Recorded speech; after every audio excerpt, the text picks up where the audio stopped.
Álagsstýring eins og hann beitt í dag myndi ég telja hefði fyrst og fremst jákvæð áhrif á minn rekstur. En ef við ætlum að fara að ganga miklu lengra í þessu, til dæmis með einhverju kvótasetningu eða gjaldtöku, þá set ég stórt spurningamerki við það hvort það hefði jákvæð áhrif á reksturinn eða ekki.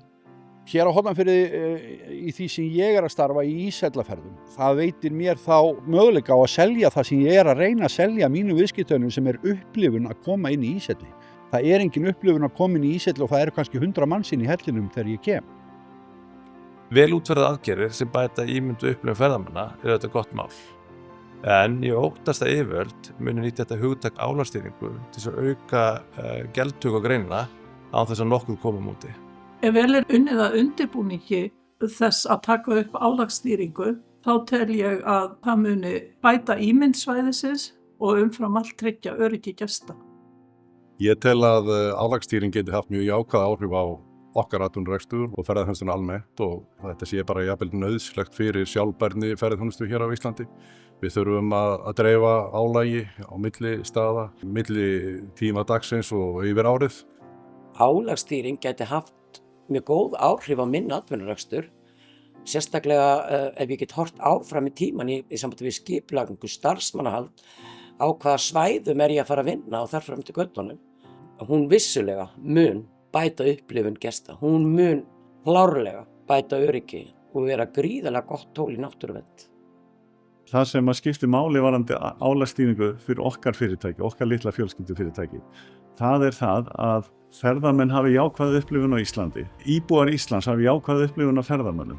Til þess að við getum byggt upp eðlilegan markað, þá þurfum við að afnema þessi skattalegu forskot sem að þessum aðilum heimagisting og skipum hefur verið veitt. Og það eiginlega mín lokaorð, við þurfum að jafna leikinn.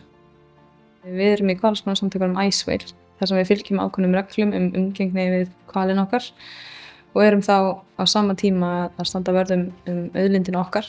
Með þessu erum við að finna ákveðið jafnvægi milli verndunar og nýtingar og það þetta allra hagur. Ef að tiltekst að dreifa betur ferðamönnum í tíma og rúmi, þannig að sveiflurnar í rekstrinum jafnist betur út, þá getur það haft gríðarlega mikil og góð áhrif á okkar rekstur.